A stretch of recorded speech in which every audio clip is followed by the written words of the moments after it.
आपके लोअर जो ऑर्गन्स होते हैं वो दो घरों से देखे जाते हैं, 7वां घर और एक होता है हमारा 8वां घर। जब भी किसी तरह का 7th हाउस में अफ्लिक्शन आएगा तो आपके हार्मोनल अनबैलेंस होना ही है।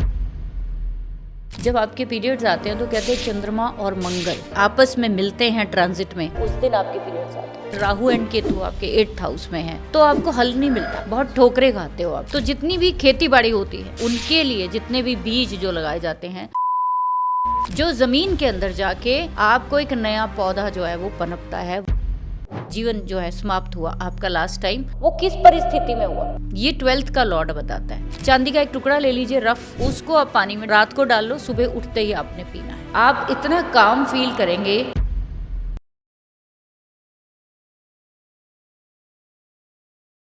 नमस्ते मैम, कैसे हैं आप? बहुत बढ़िया, आप बताओ ज्योति, आप कैसे हो? बिल्कुल बढ़िया। एंड जब भी आपसे मिलते हैं एक नई खुराफात के साथ मिलते हैं, एक नई जिज्ञासा के साथ मिलते हैं कि आज मैम से हम क्या नया जानने वाले हैं। बिल्कुल। और आज मैं एक ऐसा टॉपिक लेके आई हूँ, एक सेंसिटिव टॉपिक जो बहुत कम लोग हैं उस पर बात करते हैं, उनकी प्रॉब्लम्स को सॉल्व करने की कोशिश करते हैं, उनको डायग्नोस बेसिकली कम लोग कर पाते हैं। बिल्कुल 100%। एंड अगर मैं ये टॉपिक के बारे में अगर हिंट भी दूं तो हर दूसरी लड़की अपनी टाइम पीरियड में, अपने फेज में इसको ज़रूर एक बार गो थ्रू हो रही है।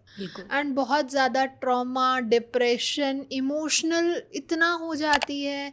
इवन हम दोनों एक फीमेल हैं एंड हम इस चीज़ को रिलेट कर पाएंगे। लेट्स सपोज कि आपको जो पीरियोडिक मंथ्स आते हैं 5 डेज़ की बजाय 20 डेज़ आए, उसमें आपकी इमोशनल, आपकी फिजिकल, इमोशनल, मेंटल इतना ज़्यादा आप अनस्टेबल हो जाते हैं, ट्रॉमा आ जाता है, डिप्रेशन आ जाता है, बहुत मूड स्विच होना, तो लाइफ ड्रास्टिकली चेंज हो जाती है उन टाइम पीरियड्स में। लोग सोचेंगे कि ये आज किस पे बात करने वाले हैं जो इतना सीरियस हो रहे हैं, इतनी सस्पेंस क्रिएट कर रहे हैं। Suspense create. तो आज हम बात करेंगे मैम पीसीओडी, पीसीओएस एंड ज्योतिष से रिलेशन, कि क्या ये हार्मोनल बैलेंस हमारे एस्ट्रोलॉजिकल चार्ट में दिखता है, और अगर दिखता है तो कौन से ऐसे भाव हैं जो इतना हमें ट्रॉमा से जूझने पे मजबूर कर देते हैं, बेसिकली फीमेल्स को। एंड कौन से ऐसे प्लैनेट्स हैं जो इतना ज़्यादा इफ़ेक्ट करते हैं, इतनी ज़्यादा प्रॉब्लम्स क्रिएट करते हैं एक फ़ीमेल की लाइफ में। बहुत ज़्यादा इश्यूज भी आ जाते हैं, कोई कंसीव नहीं कर पाता, किसी को हार्मोनल इम्बैलेंस की वजह से बहुत कुछ सीरियस इश्यूज भी हो जाते हैं। तो थोड़ा सा पहले हमें बताइए कि ये कैसे ज्योतिष से कैसे लिंक है। तो ज्योति, आपने भूमिका तो बांध ही दी है जी, लेकिन ये टॉपिक जैसे कि ऑफ कैमरा आपसे बात करते करते मैं तो इमोशनल हो भी चुकी हूँ सही और बात है। करते करते हम आगे भी होंगे। बिल्कुल। तो जैसे आपने बताया है कि आज जिस टॉपिक पर हम बात करने वाले हैं वो बहुत सेंसिटिव है हर उस लड़की के लिए जो भी एक माँ बनती है, जो भी एक अपनी ज़िंदगी में जो भी पड़ाव देखती है टीनेजर से लेकर मैच्योरिटी तक, ठीक है। तो वो सभी कहीं ना कहीं इस चीज़ से गो थ्रू होकर निकलते हैं। बिल्कुल सही। जब भी हम हार्मोनल अनबैलेंस की बात करते हैं, आज के समय में हर तीसरी लड़की को, हर तीसरी टीनेजर को या लेडी को आपको ये प्रॉब्लम होती दिखेगी। बिल्कुल सही। ये एक अब आज लाइफस्टाइल डिजीज़ कह के जो है वो टाली जा रही है, या फिर मैं कहूँ लोग इसके पीछे इतना पैसा जो है वो खर्च कर रहे हैं डॉक्टर्स के ऊपर, अपने लाइफस्टाइल्स के ऊपर। लेकिन मैंने अपने एक्सपीरियंस में पिछले 7-8 सालों में जो ऑब्ज़र्व किया, उसी के लिए मैंने जो है ये टॉपिक चुना है, ताकि मैं अपने जो भी तजुर्बे हैं, जो भी लोगों को राहत पहुंची है मेरे एक्सपीरियंस से, वो बाकी लोगों को भी पहुंचे। और एक सिंपल सी छोटी सी रेमेडी है जो फ्री ऑफ कॉस्ट है ऑलमोस्ट, जिसके बाद आपको अगले 3 महीने में किसी तरह की भी हार्मोनल जो टैबलेट है, किसी भी हार्मोनल किसी भी चीज़ को लेने की ज़रूरत नहीं पड़ेगी। ये मैंने अपनी लाइफ में देखा है, क्योंकि हम अब ज्योतिष में काम करते हैं, वास्तु में काम करते हैं, हम जो बात करते हैं ना सारा कुंडली से ही रिलेट करते हैं। लेकिन कभी आप ये सोचिए ना कि कुंडली जो मिली है हमें वो किसी ना किसी हमारी कार्मिक हिस्ट्री के वजह से मिलती है। कुछ भी ऐसे नहीं मिला है, एक पर्टिकुलर चंद्रमा किसी नक्षत्र में मिला है, शुक्र किसी नक्षत्र में मिला है, तो सबके सब आपकी एक लाइफ साइकिल को जो कि आप पिछले कई जन्मों से तय करते आ रहे हो वो आप लेकर चल रहे हो। बिल्कुल। हार्मोनल का जो सबसे बड़ा जो पॉइंट है जब हम कुंडली में देखते हैं वो तो आपकी कुंडली का छठा घर है सबसे पहले। अच्छा। जैसे भी किसी को कोई रोग होता है तो वो छठा घर बताता है कि इस व्यक्ति को ये रोग होगा, इस व्यक्ति को इसकी दवाई लेनी पड़ेगी, इस व्यक्ति को इसके लिए किसी ना किसी से सर्विस लेनी ही पड़ेगी, क्योंकि छठा घर रोग, ऋण और शत्रु का है, जैसे कि षड्रिपु का है। ठीक है। अब इसके बाद जब भी आपके छठे घर में बहुत सारे मेलेफिक्स होते हैं या यहाँ पे वो प्लैनेट होते हैं जो कि आपके रोग को बढ़ाने वाले हैं, तो आपको इन चीज़ों से गो थ्रू होकर जाना पड़ता है। बिल्कुल सही। इसके बाद नेक्स्ट हाउस आता है हमारा पांचवा घर। पांचवें घर को हम गुड हेल्थ के लिए जानते हैं। जब भी आपका पांचवा घर मेलेफिक्स से घिरा होता है तो पांचवा घर हमारा होता है पूर्व पुण्य का। पांचवा घर जहाँ पे आपको किसी भी रोग से जो है निजात मिलनी होती है। बिल्कुल। क्यों मिलेगी? क्योंकि ये पूर्व पुण्य का कहा जाता है कि आपने अगर पूर्व में कुछ पुण्य किया है ना तो इस जन्म में, जैसे आज के वीडियो के बाद बहुत सारे लोगों के पूर्व में पुण्य अच्छे होंगे कि उनको आज ये हल मिलने जा रहा है। बिल्कुल सही। मैं बहुत बड़ी बात नहीं कर रही हूँ, लेकिन फिर भी अपनी तरफ से जो मैं कोशिश कर रही हूँ उसकी मुझे पूरी सेटिस्फेक्शन है कि इससे ज़रूर कुछ ना कुछ आप लोगों के लिए होगा। अब जब पांचवा घर भी मेलेफिक हो जाता है तो पूर्व पुण्य क्या हुआ? कमज़ोर हो गया आपका, वो कहीं ना कहीं बाधा आ जाती है। यस। तो आपके रोग को क्या कर दिया इसने? बढ़ा दिया। आपके जो लोअर जो ऑर्गन्स होते हैं वो दो घरों से देखे जाते हैं। एक होता है हमारा सातवां घर और एक होता है हमारा आठवां घर। आपकी कुंडली का सातवां साइन और आठवां साइन, आपकी कुंडली का सातवां भाव और आठवां घर, दोनों ही चीज़ों को देखना है आपको। जब भी किसी तरह का कोई भी 7th हाउस में अफ्लिक्शन आएगा तो आपके हार्मोनल अनबैलेंस होना ही है। अच्छा। जब भी आपका हार्मोनल अनबैलेंस होता है उसको ठीक करने का सबसे बड़ी रिस्पॉन्सिबिलिटी जो है वो, अगर मैं कहूँ तो आप 6 और 8 भावों के बिना इसको ठीक नहीं कर नहीं सकते। अच्छा। छठा घर आपके इस हार्मोनल को अनबैलेंस को स्टार्ट करता है और सातवां घर जो है उसको डायग्नोज करता है कि ये प्रॉब्लम है आपकी, और आठवां घर जो है उसको बढ़ाता है। जब भी आपका सातवां घर पाप कर्तरी में आ जाएगा, यानी कि 6 और 8 में पापी ग्रह बैठ जाएंगे, ठीक है, नीच के ग्रह बैठ जाएंगे, तो आपको पीसीओडी, पीसीओएस ऐसी प्रॉब्लम्स हो जाएंगी। ठीक है। नेक्स्ट एक और हाउस जरूर देखना चाहिए, वो है हमारा दूसरा भाव, क्योंकि ट्राइन बहुत इंपॉर्टेंट है हमारी कुंडली में। जब भी आपका दूसरा छठा घर जो है एस्पेक्ट के साथ किसी भी तरीके से जुड़ता है तो भी आपके रोग जो है वो बढ़ते हैं। जब भी आपके छठे घर दूसरे घर से कोई प्लैनेट बैठ के एस्पेक्ट डालता है आपके छठे घर में, वो रोग का कारण बनता है। तो ये भी एक इंक्लूड हो गया। तो टोटल हमारे पास घर कितने हुए? 2, 6, 7 और 8।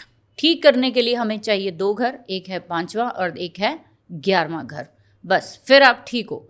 तो पहले तो हमें रोग समझ आना चाहिए कि क्यों हो रहा है, किन ग्रहों की वजह से हो रहा है। दूसरा, हमें ये पता होना चाहिए कि वो रोग कितना लंबा है, कितना चलने वाला है। अगर मैं अपनी लाइफ की बात करूं तो ज्योतिष में आज मैं आपके सामने जो बैठी हूं, जैसे कि आपसे बात करते करते मैं ऑफ कैमरा बहुत इमोशनल हो गई थी, बिकॉज कि ये वाला जो टॉपिक है ना, ये मेरी लाइफ के साथ ऐसे जुड़ा हुआ है, इसी की वजह से आज मैं यहाँ पे ज्योतिष में हूँ। मैंने अपने एक क्लोज वन की एक जर्नी देखी है, टीनेजर से लेकर उसको यंग होने तक 20-22 साल तक उसको इसकी एक जर्नी देखी है कि उसने 12-13 साल की उम्र से जब से पीरियड स्टार्ट हुए और जब तक वो 20 साल की नहीं हुई तब तक उसने जो वो टाइम स्पैम फेस किया है, जो ट्रॉमा फेस किया है, वो मैं एक्सप्लेन ही नहीं कर सकती हूँ। बिकॉज कि एक बच्चा जो नया नया इस साइकिल में आता है उसको नहीं पता होता है कि मेरे साथ हो क्या रहा है। एक्चुअली वो खुद ही एक अंदर से बहुत ज़्यादा परेशान होता है कि उसकी बॉडी के साथ क्या हो रहा है, क्यों हो रहा है, एंड इससे कैसे हम प्रॉब्लम को निकल सकते हैं। यस, उसका कारण देखो, सबसे बड़ा तो ये देखा है मैंने कि जब भी हार्मोनल अनबैलेंस की बात आती है उसमें दो प्लैनेट बहुत ज़्यादा बड़े लेवल पे देखे जाते हैं। जब आपके पीरियड्स आते हैं तो कहते हैं चंद्रमा और मंगल दोनों जब आपस में मिलते हैं ट्रांजिट में, उस दिन आपके पीरियड्स आते हैं। अच्छा। तो जब भी आपके वो तो हर महीने मिलते हैं, तो आपका हर महीने जो साइकिल है वो कहीं ना कहीं अगर आपके चार्ट में इन भावों में अफ्लिक्शन है तो वो साइकिल आगे क्या हो जाएगा, बढ़ जाएगा, वो वहां पे ब्रेक नहीं करेगा। जब भी आप देखोगे कि चंद्रमा 15 दिन क्या करता है, बढ़ता है, 15 दिन जो है वो घटता है। बिल्कुल सही। इसीलिए हार्मोनल अनबैलेंस में सबसे बड़ा मेजर प्लैनेट अगर देखा जाएगा तो वो चंद्रमा देखा जाएगा।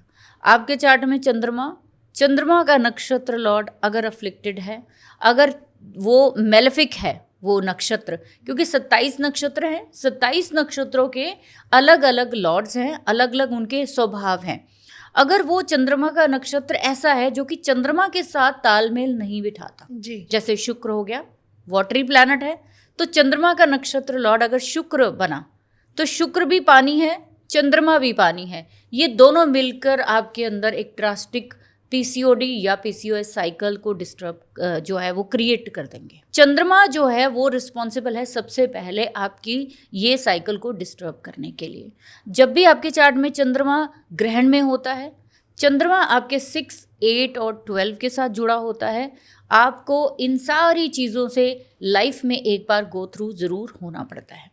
जैसे मैंने स्टार्टिंग में बोला कि मेरे क्लोज वन हैं जिनको जब स्टार्ट हुआ तो 2-3 साल तो उसका नेचर जब बच्चे का चेंज होना शुरू होता है, उसके बाद उसके अंदर बहुत सारी चीज़ें चेंज होनी शुरू होती है, वो उसका स्वभाव बदलना शुरू हो जाता है। वो एक हंसने बोलने वाला व्यक्ति एकदम से इंट्रोवर्ट हो गया, वो एकदम से बहुत उदास रहने लग गया, डिप्रेशन में जाने लगा, सीरियस हो गया। हमें वो 2-3 साल समझ में नहीं आया कि रीज़न क्या है।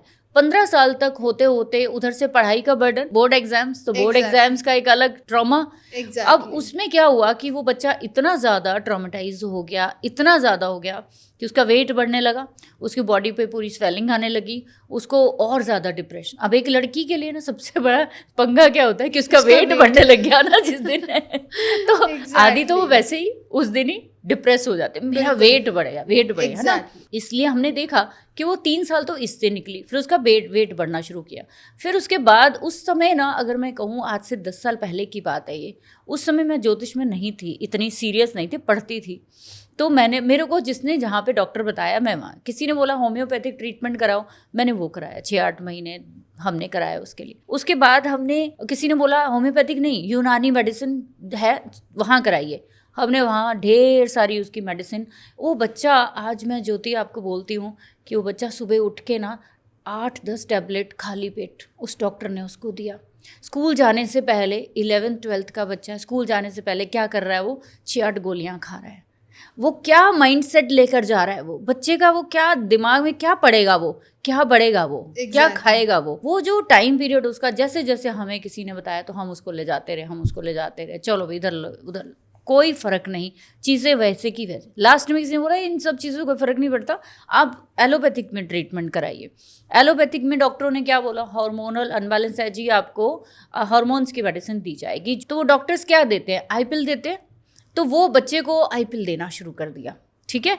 अब उसको 1-2 महीने ठीक लगा क्योंकि सब चीज़ें नॉर्मल होनी शुरू हो गई, लेकिन वो भी कहाँ तक खाएगा कोई। एक यंग बच्चे को हम इस चीज़ को देखें तो कोई इस चीज़ को लाइक नहीं करेगा, तो उसने वो भी छोड़ दिया। हम लोग कहीं ना कहीं फिर आगे कंसीविंग में, उसकी प्रेगनेंसी जर्नी में भी उसको इफेक्ट करती। कहने का मतलब ये है कि जब इंसान इस चक्रव्यूह में फंसता है, इस लड़कियां जब इसमें फंसती हैं तो फंसती ही चली जाती हैं।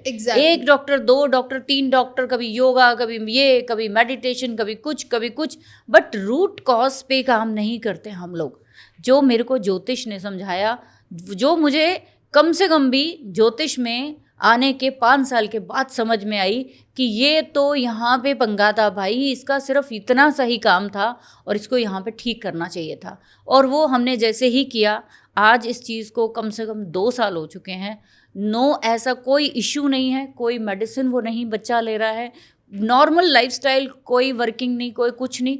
लेकिन ये चीज़ को समझने के लिए आपको अपनी कुंडली को समझना पड़ेगा, आपको अपने चंद्रमा को। जैसे मैंने देखा उस बच्चे का चंद्रमा 6 नंबर राशि में, वर्गो में, जो अपने आप में ही अच्छा नहीं है। बिल्कुल सही। ठीक है, रोग, ऋण और शत्रु के साइन में चला गया। फिर उसके बाद क्या हुआ कि हमें धीरे धीरे समझ में आया, और मैंने उसके बाद जब इस पे पड़ताल की, बहुत सारी लड़कियों के चार्ट्स देखे, बहुत सारे लेडीज़ को जब मैंने कांटेक्ट किया कि ये चीज़ आपके साथ है तो इसमें क्या क्या प्लैनेट जो है वो काम कर रहे हैं, तो एट दी एंड मुझे समझ आया कि 2 प्लैनेट मेजर काम करेंगे, एक है शुक्र और एक है चंद्रमा। इतनी रिसर्च के बाद मुझे समझ में आया कि शुक्र इसलिए करेगा क्योंकि वो जेनेटिक पार्ट्स का लॉर्ड है, चंद्रमा इसलिए करेगा क्योंकि वो आपके हॉर्मोन्स के साथ नैसर्गिक तौर पर एक ट्रांजिट में जुड़ा हुआ है, उसके बिना आपका साइकिल नॉर्मल नहीं हो सकता। और जैसे ही आप इन दोनों प्लैनेट्स को ठीक करते हो, आपके मूड्स, आपके साइकिल, आपके हॉर्मोनल्स, ऐसा कुछ रहता ही नहीं है, आप बिल्कुल नॉर्मल लाइफ जीते हो। वाह, इतना डीप रिसर्च किया आपने। कहते हैं ना, जब हम किसी चीज़ के बारे में जानते हैं जी, तो कहीं ना कहीं उसकी behind the scene, behind the story ज़रूर होती है कि वो आपको खींच के लेके आती है इस प्रॉब्लम के सल्यूशन के लिए। मैंने उसके चार्ट्स भी बहुत जगह दिखाए, उसके चार्ट्स भी बहुत जगह हमने दिखाए, बहुत ज़्यादा उसकी एस्ट्रोलॉजिकली रेमेडीज़ भी की, कभी कोई पूजा, कभी कोई दान, कभी कोई कुछ कुछ कुछ कुछ बहुत कुछ किया। बट ज्योतिष में आने का सबसे बड़ा फ़ायदा मुझे ये हुआ कि अचानक से मैंने उसको कुछ चीज़ें जो है वो यूज़ करानी शुरू की। अचानक से मेरे एक दिमाग में आई कि अगर ये प्लैनेट इसके इस भाव में है, इसकी वजह से इसका रोग ये बढ़ रहा है, इसकी वजह से इसको कोई हल नहीं मिल रहा है। जैसे for example Rahu and Ketu आपके 8th हाउस में है, तो आपको हल नहीं मिलता आसानी से, बहुत ठोकरे खाते हो आप, बहुत ठोकरे खाते हो, फिर उसके बाद अचानक से आपको हल मिलता है। लेकिन मैंने जैसे पिछले पॉडकास्ट में भी बोले हैं, ये बात बोली है कि जहाँ पे समस्या है ना, वहीं पे उसका सल्यूशन बैठा हुआ है, आपको सिर्फ समझना है। तो रूट जो है कहीं ना कहीं वो केतु ही बता रहा था मुझे, उसकी बीमारी जो दिखा रहा था वो केतु ही दिखा रहा था। जब भी जितने भी लोग यहाँ पे पॉडकास्ट देख रहे हैं वो देखेंगे, उनका ट्राइन कनेक्शन से, उनका नक्षत्र से, उनका 8th हाउस के सबलॉर्ड के तौर पे राहु और केतु, कहीं ना कहीं चंद्रमा और शुक्र 8वें घर के साथ कनेक्ट हो जाएगा, 7वें घर के साथ कनेक्ट हो जाएगा। आपका ये प्रॉब्लम होनी ही होनी है, ठीक है। लेकिन इसका हल भी यही करेंगे। अच्छा। अब मज़ेदार चीज़ ये है कि मैंने इसी प्रॉब्लम में से हल भी निकाला। तो हल के तौर पर मुझे समझ में आया कि केतु क्या चीज़ है। मैं बहुत दिन बैठी रही ये चीज़ें सोचने के लिए कि केतु किस चीज़ का है। तो मोटा मोटा मैंने सबने बोला ये वायर्स को दिखाता है, ये शार्प चीज़ों को दिखाता है, ये बहुत सारी ऐसी, लेकिन ये चीज़ें हम खा तो नहीं सकते, इन चीज़ों को हम यूटिलाइज तो नहीं कर कि मैं बोलूँ कि चक्कू लेके साथ में घूमना शुरू कर दे, या एक वायर का पीस ले ले, या फिर धागा ले लो पास में। बहुत सारी चीज़ों को हम केतु के साथ जोड़ते हैं। एग्जैक्ट। एट दी एंड मुझे समझ में आया कि केतु जो है वो अंडरग्राउंड और कहीं ना कहीं गहरी चीज़ों को दिखाता है, गहरी चीज़ें जो ज़मीन के अंदर हो। तो मुझे उस दिन समझ में आया कि असल में जो सीड्स होते हैं, किसी भी चीज़ के बीज होते हैं, वो केतु के साथ जुड़े हुए हैं। अच्छा। तो जितनी भी खेती बाड़ी होती है, जितने भी फसलें होती है, उनके लिए जितने भी बीज जो लगाए जाते हैं वो केतु ही है। जो ज़मीन के अंदर जाके आपको एक नया पौधा जो है वो पनपता है, वो केतु की वजह से है। जब भी आप देखोगे किसी को भी हार्मोनल अनबैलेंस है, किसी को भी कुछ भी ऐसी चीज़ें हैं, आजकल आप लोगों ने शायद पता नहीं देखा कि नहीं देखा, जब ये वीडियो मेरे पास सामने आया था, जब मैंने उसके लिए ये तैयार किया, ये हर्बल चीज़ तैयार की, उस समय मुझे नहीं पता था। हम लोग इतना दुखी हो चुके थे उस चीज़ को लेकर कि किसी तरह की वो दवाई नहीं खाना चाहती थी, किसी तरह का वो टेस्ट नहीं कराना चाहती थी, वो पढ़ना नहीं चाहती थी, वो हर चीज़ को अब छोड़ के अपने कमरे में बंद रहते थे। एक्चुअली वो इतना बड़ा इशू हो गया था क्योंकि इतना टाइम पीरियड, इतना इमोशनल मेंटल ट्रॉमा से निकलना, कोई भी टीनेजर जो भी इस चीज़ को इनिशियली स्टेज पे बिगिन कर रहा है। आप टीनेजर्स की बात कर रहे हो, बहुत बड़े बड़े इन्फ्लुएंसर्स हैं, जी। बहुत बड़े बड़े एक्टर्स हैं जो इस चीज़ों से गो थ्रू होते हैं, लेकिन हल नहीं पता है किसी को। बिल्कुल सही। एक सिंपल सा हल, जैसे वो वीडियो जब मेरे सामने आई तो एकदम से मुझे, उससे पहले मैं रिसर्च कर रही थी कि केतु की ऐसी क्या चीज़ की जाए कि ये इसको हेल्प करे एज ए एस्ट्रोलॉजिकली। तो मुझे उस दिन समझ में आया कि ये जो हमारे सीड्स होते हैं, वो सीड्स असल में केतु की ही चीज़ें हैं। अगर किसी भी भाव में केतु तंग कर रहा है तो सिर्फ ये केतु की चीज़ों से ही ठीक होगी। जैसे ज्योति है तो ज्योति को ज्योति की ही चीज़ें अच्छी लगेंगी, मैं हूं तो मेरे को मेरी ही चीजें अच्छी लगेंगी, मुझे और किसी की चीज नहीं अच्छी लगेगी। बिल्कुल सही। तो मुझे उसकी ही डोज उसको देनी पड़ेगी, तब वो प्लैनेट शांत होगा। तो मैंने क्या किया, उसके लिए एक सीड की एक रेमेडी तैयार की, उसके लिए कुछ सीड्स मंगवाए, और उस वीडियो के लिंक को हम लोग चाहेंगे कि लोग देखना चाहते हैं तो हम, अगर लोग कमेंट सेक्शन में डालेंगे तो हम उस वीडियो को लिंक में डाल देंगे, ताकि लोग उससे वो बना पाए या वो चीज़ वो यूज़ कर पाए। कुछ नहीं था, मैंने वो सीड साइकिल स्टार्ट कराया उसका। आज मैं हंसती हूँ अपने ऊपर कि यार ये तो बड़ी छोटी सी चीज़ थी, जो शायद एस्ट्रोलॉजी में आके भी लोग समझते नहीं हैं कि हम चाहें तो 10 रुपए की चीज़ से किसी की रेमेडी को, किसी की पूरी लाइफ चेंज कर सकते हैं। Exactly. तो मैंने उनको क्या किया, वो सीड साइकिल करवाया केतु की रेमेडी समझ के, क्योंकि अष्टम में केतु है उनके, तो वो बीमारी नहीं ठीक होने देगा। वो ये भी बताता है कि ये बीमारी आपके पास्ट से आई है। अभी हम जैसे आगे बात करेंगे कि पास्ट लाइफ की क्या कनेक्शन होता है कि ऐसा लफड़ा है। तो वो सीड साइकिल स्टार्ट करने से क्या हुआ, विद इन 1 मंथ ज्योति उसको ड्रास्टिक जो है वो चेंज आया उसके अंदर जी। उसको जब फर्स्ट टाइम रेगुलर साइकिल आया ऑन डेट, जो 28 से 29 दिन का हमारा होता है, तो वो उछल रही थी। उसको 6 महीने जो है साइकिल नहीं आता था। ठीक है, जब आपके अंदर कहते हैं कि जब पीरियड्स आते हैं तो वैसे ही लेडी जो है वो अपने आप को बहुत फ्री समझती है। Exactly. उसके अंदर जो क्रिएशन होता है इस टाइम पीरियड के बीच में, जो क्रिएशन होता है जो कि बर्थ के लिए हो रहा होता है, लेकिन टीनेजर्स को तो बर्थ नहीं देना है ना बच्चे को, वो तो एक अलग ही उस समय उसका स्ट्रगलिंग टाइम होता है, पढ़ने का, लिखने का, करियर का। लेकिन उसके अंदर जो क्रिएशन रुक गई है 6 महीने से, वो बंदा आगे नहीं बढ़ पाता, उसको समझ ही नहीं आता मेरे सामने ब्लॉकेज क्या है। Exactly. वो इंटरव्यू नहीं दे रहा सही से, वो पढ़ नहीं रहा सही से, ध्यान कहीं और है, क्योंकि अंदर जो उसके चीज़ें क्रिएट होनी चाहिए वो ब्लॉक है। ये ब्लॉकेज कौन कर रहा था, केतु कर रहा था। तो वो जब उसको 6 महीने के बाद बिना दवाई के इस सीड साइकिल से जब उसको पीरियड्स आए, तो शी इज़ लिटरली डांस। वो इतना हंसी, इतना कूदी, और उसके बाद वो इतना खुश हुई कि इस बार बिना किसी मेडिसिन, बिना किसी मेडिटेशन, बिना किसी मेरे को परहेज के जो है आपने मेरे को ठीक किया। बिल्कुल। आई वॉज टू सरप्राइज्ड, और मैं इतनी खुश हूँ कि आज मैं ज्योतिष में उसी की वजह से और डीप गई। मैं कभी भी नहीं जाती इसमें, कभी भी मैं इतना सीरियस नहीं लेती इसको। ठीक है, पढ़ रहे थे, दैट्स ओके। उसके बाद मुझे समझ में आया कि इसमें तो कमाल है भाई, इसमें तो कमाल है। इसमें अगर प्रॉब्लम का देखने का नजरिया है तो इन्हीं के अंदर आपका सोल्यूशन भी मिलेगा। यस, लेकिन प्रॉब्लम क्या होती है कि हम ज्योतिष में आके सिर्फ और सिर्फ वहमों में, ताबीज में, उपायों में पड़ जाते हैं। हम प्रैक्टिकली उस प्लैनेट के बारे में समझने की कोशिश नहीं करते। जैसे मैंने बोला, चंद्रमा और शुक्र सबसे बड़े रिस्पॉन्सिबल प्लैनेट है। जब इनके साथ राहु केतु आ जाता है तो आपको ये दिक्कत होनी है। आप भूल जाओगे नहीं होनी है किसी टाइम पे आके। जब दशाएं आएंगी, जब गोचर आएंगे तो आ जाएगा वो। तो अब हम क्या कर सकते हैं, हम लोग क्या करते हैं, डॉक्टरों के पास भाग रहे हैं। मैं ये कह रही हूँ कि आज के वीडियो के बाद वो सिर्फ और सिर्फ, चाहे वो किसी से एडवाइस लेकर यूज़ करना चाहते हैं, एडवाइस लीजिए। मैं नहीं कहती कि हमारे कहने पे किसी को ये चीज़ें यूज़ करनी है। Exactly. ठीक है, क्योंकि हम डॉक्टर्स नहीं हैं। मैं जस्ट एक एक्सपीरियंस शेयर कर रही हूँ कि मेरे वो उस क्लोज वन को ज़मीन आसमान का फ़र्क पड़ा। आज 2 साल हो चुके हैं बिना मेडिसिन के, बिना किसी के। आज उसको कोई PCOD नहीं है, कोई PCOS नहीं है, जिसकी वजह से उसने एक अपने अंदर एक धारणा बना ली थी, मैं ठीक नहीं होंगी कभी। बिल्कुल, मुझे मर जाना चाहिए। मैं क्या कर रही हूँ मैं यहाँ पे जी के? मैं कुछ कर ही नहीं सकती।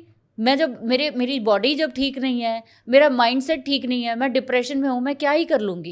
एक्चुअली उस टाइम पीरियड में कोई भी लड़की हो, लाइक जब उनको इतना ज़्यादा डिस्टर्बेंस होता है, हार्मोनल इम्बैलेंस होता है, तो वो बहुत चीज़ों से गो थ्रू हो रही होती हैं। Yes. जो normal life day to day का स्ट्रगल है वो तो अलग है, जो उनकी एजुकेशन है, करियर है, अपॉर्चुनिटीज़ हैं, वो तो लाइन में है ही उनके लिए स्ट्रगल में, लेकिन वो खुद की बॉडी से, अपनी इंटरनल सोल से भी लड़ रही होती हैं। कोई भी उसको आइडेंटिफाई नहीं कर पाता। कहते हैं ना कि मन चंगा तो कटौती में गम। बिल्कुल सही। जब आपका मन ही दुखी है ना, तो तन तो दुखी होगा ही। तन दुखी है तो आत्मा भी दुखी है।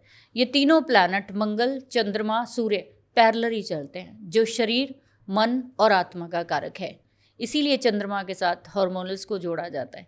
जब ये डिस्टर्ब होंगे ना, तो फिर आपका मन मर जाएगा। आप किसी चीज़ को एंजॉय नहीं करते हो। आप बेशक जितने मर्जी अमीर हो, कुछ भी हो, आप आज सोशल मीडिया पे देखो बहुत सारे लोग अवेयरनेस दे रहे हैं कि आप सीड साइकिलिंग करिए, ठीक है, प्रॉपर एक अच्छे से गाइडेंस के साथ करिए। हमने भी गाइडेंस के साथ ही किया, ठीक है, एक प्रॉपर आयुर्वेदा किसी डॉक्टर से कंसल्ट करके आप अच्छे से करिए।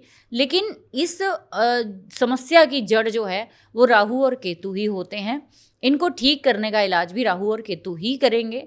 तो आपको सीड साइकिलिंग जब करना शुरू करते हो तो आपके अंदर भी, जैसे हम बोलते हैं ना, बीज से एक पौधारोपण होता है जी। और फिर वो पेड़ बनता है, देन फिर वो, ये जो आप सीड साइकिलिंग जब आप करेंगे तो उसके बाद भी आपके जो अंदर जितना भी ट्रॉमा है, जितनी ब्लॉकेज है, वो आपको एक नयापन देगा, आपको रेनोवेट करेगा और उसके बाद आप ये सारी प्रॉब्लम से बाहर आने वाले हो। तो मैम जैसे अभी आपने स्टार्टिंग में ही हमें बताया था कि ये हम पास्ट लाइफ, हमारी कार्मिक साइकिल से कहीं ना कहीं रिलेट करता है जी। तो थोड़ा इसके बारे में हम और डीप अगर जानना चाहें। देखिए, कोई भी हमारी जो कुंडली है, हम तो अब ज्योतिष में हैं तो नेचुरल है कि हम जो बात करेंगे वो ग्रहों और नक्षत्रों की और कुंडली की बात करेंगे, बिल्कुल सही, लॉजिकल बात करेंगे ना। तो मैं हर चीज़ को जोड़ने की कोशिश करती हूँ कि अगर ये चीज़ हुई है और वो कपड़ा पहनने से उसको आराम आया, क्यों आया? अगर वो चीज़ पहनने से उसको आराम आ रहा है, खाने से आराम आ रहा है, तो क्यों आ रहा है? कोई तो वजह होती है ना। किसी जगह पर जाकर हम ठीक हो जाते हैं, इवन कि हम किसी को मिलने पे भी ठीक हो जाते हैं कई बार। बिल्कुल ऐसा होता है और होता है। बहुत बार देखा भी है, इवन मेरे साथ भी ऐसा होता है कि समटाइम्स जब हमारे हार्मोनल इश्यूज हो रहे हैं, कोई एक पर्टिकुलर चीज़ चाहिए होती है, चाहे वो स्वीट हो, चाहे वो स्पाइसी हो, चाहे वो सॉल्टेड हो, या पर्टिकुलरली एक पॉइंट, एक जगह पे बैठने से ही आपको इतना सुकून मिलता है, इतना रिलैक्स मिलता है कि आपकी लाइफ के आधी प्रॉब्लम्स तो उस जगह बैठने से ही सॉल्व हो गई। बिल्कुल। तो पिछले कितने ही पॉडकास्टों में मैंने बोला है कि आपकी कार्मिक डेस्टिनी जो स्टार्ट होती है वो चंद्रमा के नक्षत्र से शुरू होती है। जी। जब भी आपके चंद्रमा के नक्षत्र लॉर्ड कहीं पे भी षड बल में कमज़ोर हो, षड बल होता है 6 तरह के बल जो होते हैं, वैदिक एस्ट्रोलॉजी से देखते हैं, अगर वहाँ पे वो कमज़ोर हो। दूसरा क्या है, चंद्रमा खुद दुश्मन या एनिमी साइन में बैठ जाए।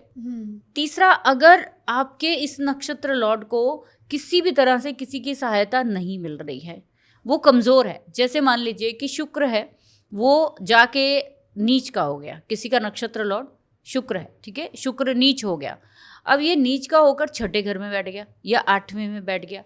अब तो ये दुविधा क्या पैदा करेगा कि आपकी लाइफ में जो सारा ट्रॉमा है वो इन्हीं चीज़ों के आसपास ही, शुक्र के आसपास घूमता रहेगा। अब ये ऐसा क्यों होता है कि आपके साथ ही ऐसा क्यों हो रहा है, तो हर तीसरे बंदे को ये क्यों हो रहा है? अब ये भी है, क्या सबने गड़बड़ कर रखी है? बिल्कुल कर रखी है, 100% कर रखी है। हम लोग 84 लाख योनियों से निकल कर मनुष्य जाति हमें मिलती है। बिल्कुल। आपको क्या लगता है कि हमने किसी जन्म में कभी कोई गड़बड़ नहीं करी है? कभी ना कभी। आप देखो, कई बार लोग कहते हैं कि अरे ये तो मेरी दादी को भी था। आप कभी केस हिस्ट्री जानना, हम चंद्रमा को दादी के साथ, नानी के साथ, माँ के साथ, आपकी बुजुर्ग जो लेडीज़ हैं उन सबके साथ उसको जोड़ते हैं। अगर आप किसी की हिस्ट्री जानने जाओगे तो जब चंद्रमा अफ्लिक्शन में आता है या उसका नक्षत्र लॉर्ड अफ्लिक्शन में आता है तो उनकी नानी, दादी, सब पीछे से केस हिस्ट्री में यही प्रॉब्लम्स चली आ रही होंगी। जैसे मैंने अपने क्लोज वन के चार्ट में देखा कि उनकी दादी को भी यही दिक्कत थी, उनकी आगे भूआ को भी यही दिक्कत है, आगे उनकी जो 3-4 पुश्तों में ये प्रॉब्लम लगातार चली आ रही है, जो इस बच्चे की कुंडली में भी शो हो गई, ठीक है। तो ये आपकी कार्मिक हिस्ट्री, यानी कि आप थोड़ा सा ये सर्च करिए कि कहीं ये जेनेटिक तो नहीं है। अगर ये जेनेटिक है कि आपकी दादी को भी थी, माँ को भी थी, ठीक है, परदादी को भी थी, इट मीन्स कि कहीं ना कहीं कोई ऐसा बड़ा स्टेप लेने की ज़रूरत है। आपको उस नक्षत्र लॉर्ड की शांति भी करानी पड़ेगी, आपको लगातार उसके लिए काम करना पड़ेगा, तब जाके आपकी वो जो हिस्ट्री है, वो जो डीएनए सिस्टम आपके अंदर जीन्स के रूप में आ रहा है, वो ब्रेक होगा। नहीं तो ये फिर से चला जाएगा आपकी डॉटर के अंदर। बिल्कुल। ये फिर से आगे आगे मतलब ट्रांसफर होने वाला है।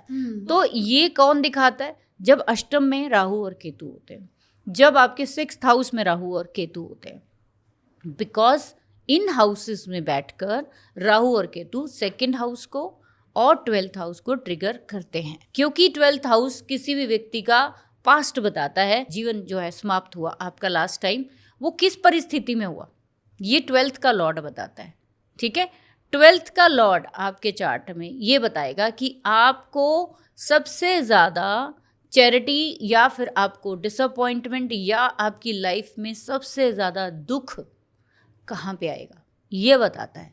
हम लोग कहते हैं कि जैसे 12th हाउस बहुत अच्छा होता है, लेकिन 12th हाउस आपके पितृ दोष को भी दिखाता है। अच्छा। 12th हाउस बहुत सारी चीज़ों को दिखाता है कि अगर आपकी जो लास्ट बर्थ ऐसा ख़त्म हुआ कि आप छोटी उम्र में चले गए, आप बीमारी में ही चले गए, ठीक है, आप किस बीमारी में गए हो, अगर आप पीसीओडी जैसी, या किसी लेडी ने इस वजह से ब्लीडिंग बहुत ज़्यादा हो गई, उसकी हो गई, किसी लेडी की हो जाती है ऐसे बर्थ के टाइम, या किसी ऐसे चीज़ों में आपकी इन इश्यूज़ की वजह से अगर आप हुई है, अगर इन इश्यूज से गो थ्रू होते होते आपकी जो लास्ट एज तक आपको ये इशू रहा है लास्ट बर्थ में, तो वो अगर आपकी अकाल मृत्यु हुई तो आपका वो जो दुख है ना वो आगे ट्रांसफ़र हो जाएगा। यहाँ पे फॉर एग्जांपल मैंने जो देखा, जो अपने मतलब चार्ट्स में जैसे हम लोग देखते हैं कि एक बच्चे को जो है पैदा होते ही जो है ये जब पीरियड स्टार्ट हुए तो उसको दिक्कत होनी शुरू हो गई, और उसको लगभग 25 साल तक वो दिक्कत रही।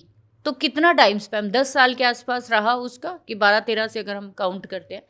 जब किसी की मृत्यु अकाल होती है, अकाल यानी कि कम एज में हो गई, तो दादी की मृत्यु उनकी किस एज में हुई, 50 की उम्र में। तो 50 की कोई डेथ की नहीं होती, किस वजह से हुई, इन्हीं वजह से हुई उनकी। मैंने केस हिस्ट्री, बहुत सारे केसेस पे मैंने काम किया, इस पे बहुत सारे चार्ट्स पे मैंने काम किया, सबके कहीं ना कहीं जो लेडीज़ थी उनका कनेक्शन जो लास्ट बर्थ में था, हम लोग ज़्यादातर 2 जनरेशन को चेक कर सकते हैं, दादी की या परदादी की, ठीक है। आप अगर इसमें डीप जाओगे तो समझ में आएगा कि उन्हीं की कहीं चेन सिस्टम से आप बंधे हुए हो, उन्हीं का ट्रांसफ़र होके या तो आपने ही जन्म लिया है उसी रूप में, या फिर आपको ही उस जैसे कहते हैं ना, अच्छी चीज़ें हैं तो भी आपको आगे बढ़ानी है, और बुरी चीज़ें हैं तो भी आपको आगे बढ़ानी है।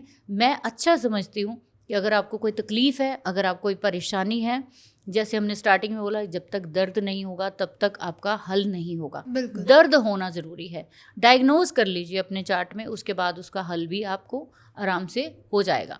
आपको कभी भी जीवन में आप डॉक्टरी मदद लेते रहिए, आप जो ट्रीटमेंट कर रहे हो करवाते रहिए, लेकिन साइडवेज आप एक बार ये चीज़ों के गो थ्रू केतु की रेमेडीज़ के थ्रू ज़रूर चाहिए। अब बात करी है रेमेडीज़ की, तो अब आप रेमेडीज़ भी बता दीजिए। जी, जैसे मैंने सबसे पहले आपको मास्टर रेमेडी बताई है कि बेसिकली जब केतु 6th में, केतु 7th में, केतु आपके 8th हाउस में होता है तो ये प्रॉब्लम्स आती हैं, राहु भी आता है तब भी आती हैं ये दिक्कतें।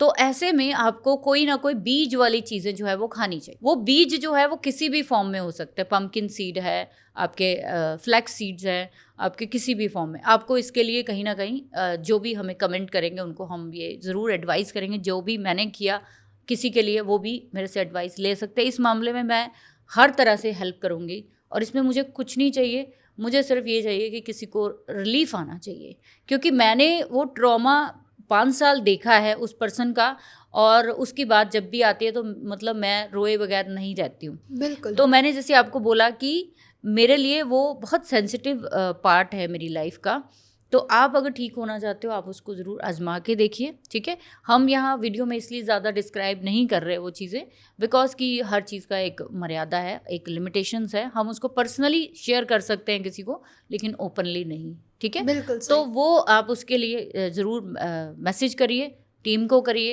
या फिर आप हमें नीचे कमेंट में, आपको ज़रूर मिल जाएगा वो चीज़, ठीक है। बिल्कुल। दूसरा रेमेडीज़ के तौर पर जब जाएंगे तो केतु 7th में आ जाए, 6th में आ जाए, 8th में आ जाए, केतु जो है वो बेसिकली आपको दिखाता है खालीपन को।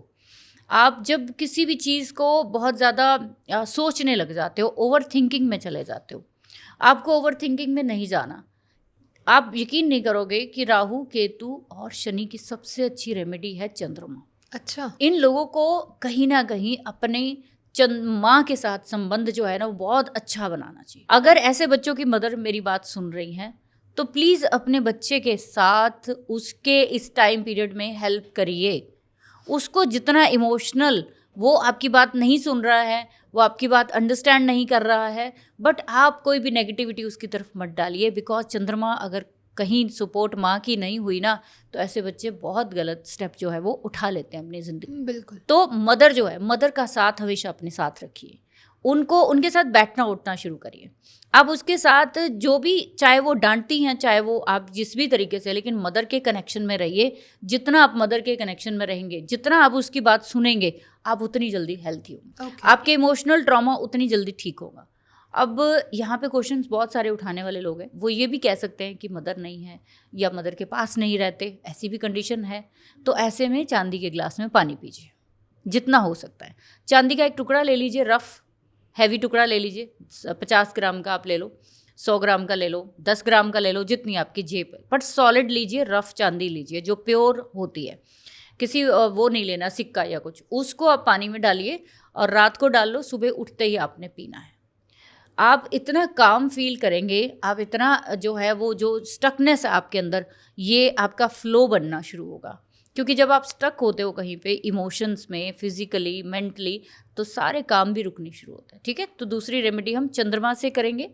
चंद्रमा के लिए आप सोमवार के व्रत रख सकते हो। जैसे मैं हर बार ही बोलती हूँ आप लोगों को कि अगर आपको कोई भी दिक्कत आ रही है अपनी हेल्थ के रिगार्डिंग, तो अपनी जो पंचांग के अकॉर्डिंग आपकी तिथि है, उस तिथि पर आप स्पेशली राहु एंड केतु, जो भी आपके 6, 7 और 8 हाउसेस के साथ जुड़े हुए हैं, उनकी डोनेशन अपनी उस तिथि पर ज़रूर करिए। वो तिथि आपकी महीने में एक बार आएगी, ठीक है, वो आपकी जन्म तिथि होती है उस दिन। जैसे मान लीजिए कृष्ण पक्ष त्रयोदशी है, तो जिस दिन कृष्ण पक्ष त्रयोदशी होगी, आप चेक कर लीजिए कि आपके 6, 7 और 8 के साथ कौन से प्लैनेट है, सेकंड हाउस के साथ कौन से प्लैनेट है, कनेक्टेड है।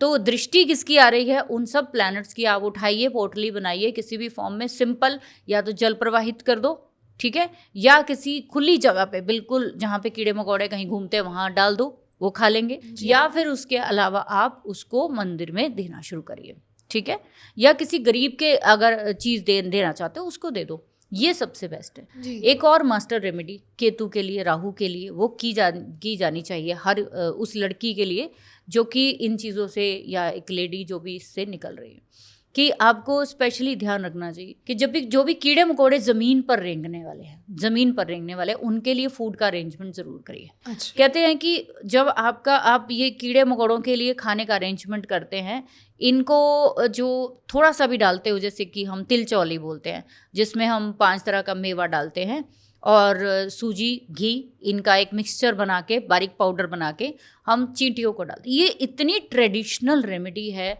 कि हज़ारों लाखों सालों से की जाती है। कभी किसी ने सोचा नहीं कि वो केतु के लिए की जाती है। जितने रेंगने वाले जानवर हैं, राहु केतु को ही होते हैं, ये कोई और नहीं है।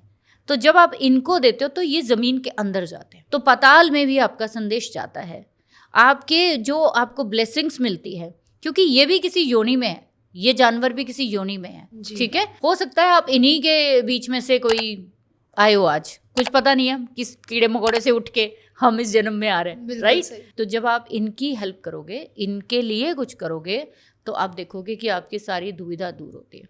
स्पेशली क्या देखना है कि आपको कभी भी डिप्रेशन में जाने की ज़रूरत नहीं। जब भी आपको लगता है डिप्रेशन में जा रहे हो, अपनी लाइफ में सबसे ज़्यादा रोल अच्छा प्ले करते हैं आपके फ्रेंड्स, आपके अपने सिबलिंग्स, आपकी अपनी मदर, फादर। तो आप इनके जितना क्लोज रहेंगे, उतना इन सब चीज़ों से बच के रहेंगे। ओवर थिंकिंग, बाहरी दुनिया से इम्प्रेस होकर बहुत सारा फ्रेंड सर्कल बना लेते हैं हम। सोशल मीडिया पे बहुत फेमस है लोग, लेकिन अंदर से तो खाली हैं। तो आपके लिए सबसे ज़रूरी कनेक्शन जो है वो फैमिली कनेक्शन है। तो फैमिली कनेक्शन बनाओगे, इन चीज़ों से दूर रहोगे, ठीक है। अकेले नहीं बैठना चाहिए इन लोगों को कभी भी, ठीक है। अगर इनको बहुत सारी दिक्कतें होती तो नमः शिवाय का जाप जो है वो करिए। नमः शिवाय का जाप करने से इनको बहुत रिलैक्सेशन होगी। किसी भी फॉर्म में करिए, किसी भी समय करिए। अपने नक्षत्र लॉर्ड की चैंटिंग करिए। जैसे स्वाति नक्षत्र है तो उनका जो चैंटिंग है वो ओम वायवे नमः है। उठते बैठते आप ओम वायवे नमः करते रहिए, आपको ज़िंदगी में किसी भी तरह का हेल्थ इशू नहीं होने वाला है, ठीक है। तो आज का ये टॉपिक बेसिकली मैंने आपके साथ जो शेयर किया है वो मेरे अपने पर्सनल ट्रॉमा से रहा है, क्योंकि मेरे वो इतने क्लोज वन है कि मैं कभी भूल ही नहीं सकती उस चीज़ को। आज जब मैं उसको खुश देखती हूँ, आज जब मैं उसको हंसता बोलता देखती हूँ, तो मुझे ऐसा लगता है जब वो ठीक हो सकती है तो दुनिया में कोई भी ठीक हो सकता है। जब वो 50 डॉक्टरों से ठीक नहीं हुई और एक छोटी सी चीज़ से ठीक हो गया, तो क्या और ठीक नहीं हो सकते? डेफिनेटली ठीक हो सकते हैं। बस आपको थोड़ा सा अपने ग्रहों को, नक्षत्रों को पहचानने की जरूरत है। बिल्कुल। एंड हमारे इस पॉडकास्ट का मेन मोटिव ही यही था जी। कि जो लड़की इन चीज़ों से, इन ट्रॉमा से, इन डिप्रेशन से जा रही है, जूझ रही है, कहीं ना कहीं हम उनकी एक हेल्प कर सकें, उनको थोड़ा सा एक गाइडेंस दे सकें, और कहीं ना कहीं वो अपनी चीज़ों से रिलेट करके वो अपनी लाइफस्टाइल को, अपनी इन ट्रॉमेटिक ज़िंदगी से वो अपने आप को बाहर निकाल सके। तो वैसे तो हम बोलते ही हैं लाइक शेयर सब्सक्राइब, बट आज मैं आपको सब्सक्राइब एंड लाइक शेयर के लिए नहीं बोलूँगी, बट हाँ, आप उनको जिनकी आप मदद करना चाहते हैं, जो ऐसी प्रॉब्लम से, ऐसी सेंसिटिव इश्यूज से जूझ रहे हैं, जिनको प्रेगनेंसी कंसीव करने में इशू आ रहा है, और ऐसे कई गुना ज़्यादा प्रॉब्लम वाले हार्मोनल इम्बैलेंस से जा रहे हैं, चल रही हैं उनकी लाइफ में ये प्रॉब्लम्स, तो आप उन्हें ये चीज़ें शेयर कर सकते हैं, ये वीडियो, ये पॉडकास्ट को शेयर कर सकते हैं,